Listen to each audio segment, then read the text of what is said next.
Salam sejahtera saya sampaikan kepada Bapak, Ibu, dan saudara-saudara sekalian. Dan firman Tuhan pada hari ini terdapat di dalam surat kiriman Rasul Paulus di 1 Korintius pasal 15 ayat 58. Demikian bunyinya. Karena itu saudara-saudaraku yang kekasih, berdirilah teguh, jangan goyah. Giatlah selalu dalam pekerjaan Tuhan, sebab kamu tahu bahwa dalam persekutuan dengan Tuhan, jerih payahmu tidak sia-sia. Ini merupakan salah satu ayat favorit yang sering saya pakai dan sering memberikan saya kekuatan di dalam pelayanan. Dan saya ingin memakai ayat ini untuk membahas satu tema, yaitu tidak tergoyah di tengah pandemi. Tidak tergoyah di tengah pandemi. Seperti apa yang sudah kita ketahui, sejak pertengahan bulan Maret tahun yang lalu, di mana dunia mulai dilanda oleh COVID-19. Dan pada waktu itu, kita telah menutup gedung gereja. Dan segala aktivitas dan kebaktian kita lakukan secara online melalui internet.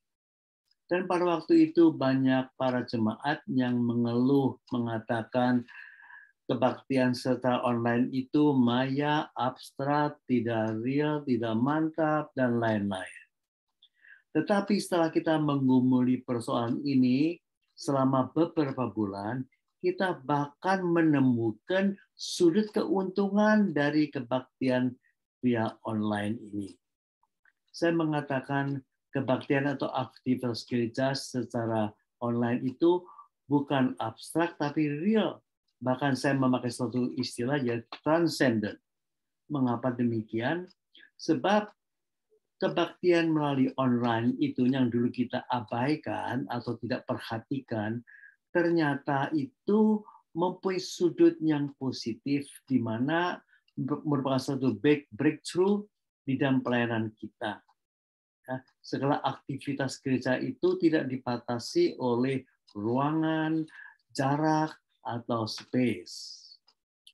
Dan karena itu, kita melihat bahwa setelah mencapai satu titik tolak yang tertentu, pengikut kebaktian mulai menanjak. Yang dulunya setelah drastis menurun, tapi kemudian mulai menanjak yang makin lama makin banyak.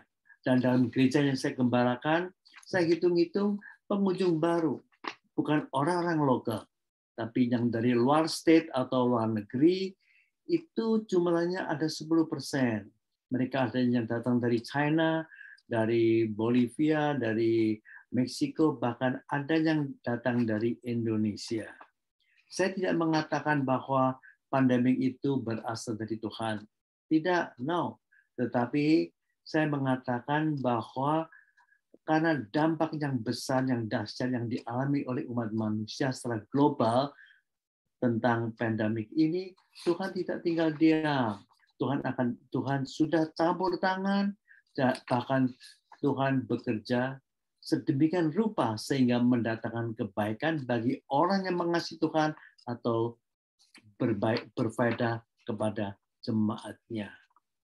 Kita kembali pada firman Tuhan tadi, Korintus pasal 15 ayat 58, Paulus mengatakan, karena itu saudara-saudaraku yang kekasih. Karena itu dalam bahasa Inggrisnya adalah therefore. Artinya apa yang akan dikatakan oleh Paulus itu mempunyai kaitan yang erat dengan ayat sebelumnya, konteks sebelumnya. Dan dalam 1 Korintus pasal 15, Paulus berbicara tentang dua hal yang merupakan doktrin yang sangat dasar bagi orang Kristen. Yang pertama, Kristus mati bagi dosa kita. Yang kedua, Kristus telah dibangkitkan pada hari ketiga. Jadi kematian dari kebangkitan Tuhan Yesus itu merupakan dua pilar yang mendukung seluruh doktrin orang Kristen. Paulus mengatakan, karena itu saudara-saudaraku yang kekasih, yang kukasihi. Siapakah yang dimaksud dengan saudara-saudaraku? Saya yakin mereka ada penduduk kota Korintus yang semulanya belum mengenal Tuhan, tapi sudah dipredestinasikan atau dipilih oleh Allah Bapa, menunggu kedatangan Paulus. Tatkala Paulus mengabarkan Injil, mereka akan percaya. Maka pada malam itu juga Tuhan berfirman kepada Paulus, jangan takut, jangan diam, beritakanlah firmanku, sebab aku mempunyai banyak umat di kota tersebut. Pada waktu itu mereka belum percaya, tapi Tuhan mengetahui mereka akan diselamatkan. Demikian pula juga terjadi atas diri saya, tatkala saya merasa sangat cemas dengan adanya pandemi itu, tapi Tuhan menghibur. Tuhan mengatakan di San Francisco Bay Area, yaitu daerah yang saya layani, masih banyak umat Tuhan yang belum diselamatkan, tapi sudah dipilih oleh Tuhan dan menunggu kabar baik yang saya beritakan. Maka Tuhan menggerakkan hati saya mulai suatu brand new ministry, di mana kita mengadakan kebaktian online dalam bahasa Mandarin. Merupakan suatu pelayanan yang baru. Saya katakan banyak gereja yang mengurangi kebaktian, bahkan menutup gerejanya karena COVID-19, tapi justru kita dianjurkan atau digerakkan untuk mulai ministry yang baru. Puji Tuhan. Dan selanjutnya Paulus mengatakan bahwa berdirilah teguh, jangan goyah. Ini penting. Di masa-masa yang sukar kita dianjurkan, dinasehati untuk berdiri teguh. Jangan goyah walaupun di tengah-tengah pandemi itu. Mengapa Paulus mengatakan demikian? Sebab banyak orang Kristen baru di Korintus, mereka menghadapi kesukaran juga. Dulunya kalau mereka berdagang, mereka boleh menipu, boleh memakai akal yang tidak legal atau bohong atau dengan siasat, asal mereka mendapat keuntungan. Tapi setelah menjadi orang Kristen, mereka tidak berbuat demikian, dan karena itu ada suatu dampak di mana mereka menghadapi kerugian, saudara sekalian. Dan juga pada waktu itu pemerintah Romawi mempunyai pandangan yang negatif terhadap gereja. Oleh karena itu mungkin ada tindakan atau peraturan yang merugikan orang Kristen. Karena kesukaran-kesukaran ini, Paulus mengatakan, berdirilah teguh. Jangan goyah imanmu. Saudara sekalian, demikian pula di tengah pandemi ini, kita kehilangan sebagian dari anggota gereja, dan kita harus menghibur keluarga yang ditinggalkan karena terjalar coronavirus ini, ya. Dan banyak orang Kristen menjadi tawar hati, tapi firman Tuhan selalu mendukung mereka yang bersandar kepadanya. Berdirilah teguh, jangan goyah. Kemudian dikatakan, giatlah selalu dalam pekerjaan Tuhan. Giatlah. Apa artinya? Dalam Ulangan pasal 10 ayat 12 dikatakan, layani Tuhan dengan segenap hatimu, dengan segenap jiwamu. Itu artinya giat. Saudara sekalian, Tuhan minta apa yang kita dapat lakukan. Kalau kita misalnya hanya mampu mengangkat benda yang 25 kilo, Tuhan tidak minta kita mengangkat 100 kilo, tidak. Asal kita do our best. Kita tidak mungkin do the best. Sebab sebagaimanapun kita baik, ada orang yang lebih baik dari kita. Tapi do our best. Tuhan puas, saudara sekalian. Oleh karena itu, giatlah dalam pekerjaan Tuhan. Apa yang dimaksud dengan pekerjaan Tuhan? Ada dua unsur. Yang pertama, motivasi. Kita melakukan segala sesuatu, motivasinya untuk Tuhan, untuk kemuliaan Tuhan, untuk kebaikan gereja, itu motivasinya. Yang kedua, sikap. Sikap bukan terpaksa, tapi dengan kerelaan hati. Sebaliknya kalau motif salah, sikap tidak betul, itu bukan pelayanan Tuhan. Lihatlah Matius pasal 7 ayat 22 dan 23, ada orang berkata, Tuhan demi namamu aku mengusir setan. Kelihatannya hebat. Tuhan, demi namamu aku berbuat mujizat. Wah, luar biasa. Tapi Tuhan mengatakan, siapa kamu? Aku tidak mengenal kamu. Hal motif atau sikap. Sebaliknya, hal yang remeh. Misalnya, kita ke gereja, kita melihat kulit pisang di depan pintu. Kita memikir, kalau orang lewat sana, hati-hati mereka akan jatuh. Demi cinta pada orang lain, demi kemuliaan Tuhan, kebaikan gereja, kita ambil kulit pisang itu, kita lemparkan dalam tong sampah. Walaupun remeh, tapi itu pelayanan. Terus sekarang, pada suatu hari saya duduk di kantor saya di gereja, ada seorang yang datang mengatakan, Pak Pendeta, saya ada kesulitan, tolong dibantu. Saya kesulitan apa? Dia memberikan saya surat dalam bahasa Inggris. Dia mengatakan dia baru imigran, tidak mengerti bahasa Inggris, tolong dibacakan. Saya katakan, hanya 2 menit saya katakan, ini adalah surat dari imigrasi, menghendaki kamu berbuat demikian. Wah, dia appreciate sekali. Pada waktu itu hari Minggu, mereka ikut kebaktian. Di luar dugaan, minggu depan dia datang. Terus demikian datang secara rutin. Setelah setengah tahun saya baptiskan sebab mereka terima Tuhan Yesus. Hanya membaca surat 2 menit. Tapi saya lakukan untuk Tuhan dengan rela hati. Itu pelayanan.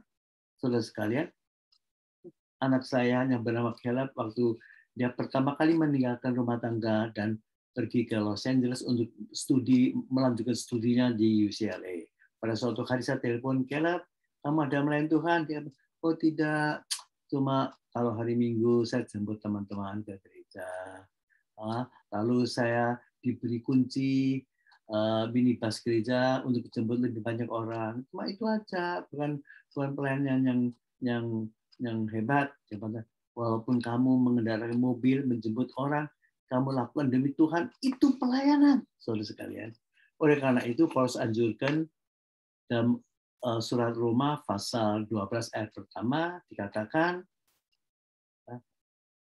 persembahkan dirimu sebagai korban hidup. Perhatikan, korban hidup, bukan korban mati. Korban mati sekali persembahkan habis. Tapi korban hidup itu tiap hari dipersembahkan.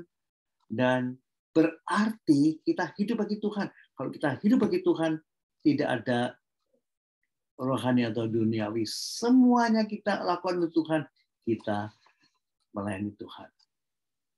Bahkan kita makan minum.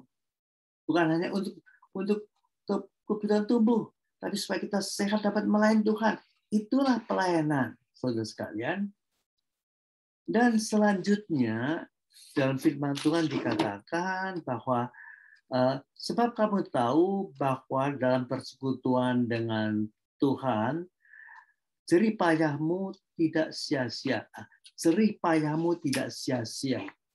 Apa yang kita lakukan dalam dunia ini pada suatu hari akan semuanya berlalu. Tapi untuk Tuhan mempunyai nilai yang kekal. Pada suatu hari, tatkala saya berada di International Airport di Los Angeles, ada seorang katakan, Reverend Penn. Saya katakan, siapa itu? Saya tidak kenal. Lalu setelah dia memperkenalkan diri, saya baru tahu. 5 tahun yang lalu, dia mendekatkan saya, menyampaikan firman Tuhan. Di sana dia menyerahkan diri, dan kemudian dia melanjutkan sekolahnya di seminari. Sekarang saya menjadi hamba Tuhan. Dia terima kasih untuk khotbah pada hari itu. Saya katakan, wah, ini terjadi di airport. Alangkah baiknya kalau nanti di surga saya mendengar banyak orang mengatakan terima kasih untuk firman-Mu, untuk firman Tuhan, terima kasih untuk sharing-Mu. Saudara sekalian, hal ini terjadi dalam keluarga saya, keluarga Penn. Dalam keluarga Penn family ini, saya adalah generasi ketiga untuk menjadi orang Kristen. Artinya ayah saya generasi yang kedua, dan my grandfather, grandparent itu adalah generasi yang pertama. Mengapa grandfather saya bisa terima Tuhan? Dia berjumpa dengan seorang yang kemudian menjadi teman.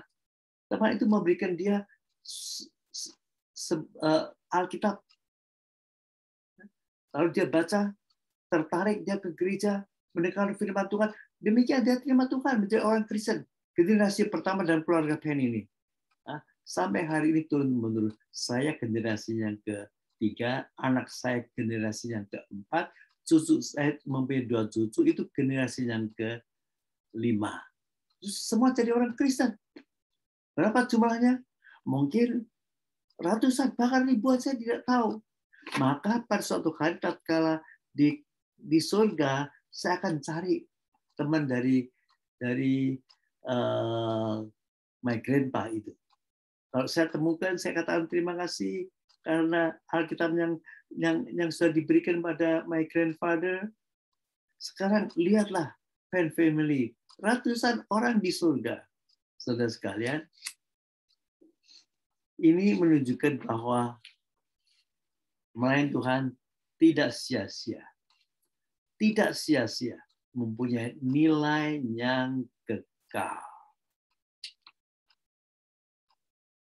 Beberapa tahun ini saya mengunjungi banyak gereja. Ada gereja besar, ada gereja kecil. Ya. Bermacam-macam denominasi yang berbeda. Saya menemukan suatu hal, bahwa gereja atau kerohanian orang Kristen itu merupakan suatu sebidang tanah yang diberikan oleh Allah kepada kita. Lalu bagaimana kita mengerjakan tanah ini, tergantung kemauan kita. Kalau kita menanam bunga, tanah itu akan menjadi kebun bunga. Kalau kita menanam sayur, kebun itu menjadi taman sayur, kebun sayur. Kalau kita tanam pohon, menjadi kebun buah. Tapi kalau kita tidak menanamkan apa-apa, apa yang terjadi? Tanah yang tandus akan tumbuh rumput-rumput yang liar. Oleh karena itu, jagalah, layanilah apa yang Tuhan berikan pada kita. Dalam Kidung Agung terdapat suatu percakapan antara seorang gadis yang bekerja di kebun anggurnya. Lalu dia berkata pada kekasihnya, mengatakan, tangkaplah bagiku rubah-rubah yang kecil yang memasuki kebun anggur yang sedang berbuah. Kebun anggur sedang berbuah, akan bertumbuh buahnya, tapi rubah-rubah itu yang akan merusak, sehingga tidak ada buah anggur. Demikian pula, tatkala gereja sedang dibangun atau sudah berbuah, perhatikanlah jangan sampai iblis memasukkan rubah-rubah kecil yang merusak pelayanan kita. Oleh karena itu, Tuhan memberikan suatu tanggung jawab atau panggilan bagi Nabi Yeskil, mengatakan, saya angkat kamu sebagai penjaga Israel. Saudara sekalian, demikian pula dengan saudara saya. Kita diberi tugas sebagai penjaga gereja. Bukan kita tiap hari menyapu atau membersihkan gereja, bukan. Tapi kita berdiri di atas menara. Kita melihat keseluruhannya pelayanan Tuhan. Jangan ada rubah-rubah yang merusak pelayanan Tuhan. Jangan ada bidat yang memasuki gereja kita. Jangan ada adat istiadat duniawi yang tidak sesuai dengan pelajaran dengan Alkitab. Itulah yang Tuhan berikan. Jadi kita mempunyai suatu tugas untuk bersaksi dan mengabarkan Injil serta membina kerohanian orang Kristen. Saya ingat tatkala saya masih ada di Indonesia, waktu itu sangat lazim dengan suatu simbol ora et labora. Saya masih ingat ora et labora. Artinya berdoa dan bekerja, berdoa dan melayani. Jadi bukan hanya berdoa atau bukan hanya melayani, tapi ada kombinasi antara doa dan pelayanan. Demikian pula saudara sekalian, di tengah pandemi ini, baiklah kita setia. Jangan lupa ora et labora. Tuhan akan memberkati walaupun di tengah-tengah pandemi. Inilah firman Tuhan pada hari ini. Kiranya menjadi berkat bagi saudara-saudara sekalian. Amin. That's it. How long is it? How long? It's okay, Pastor JB. Oh, okay.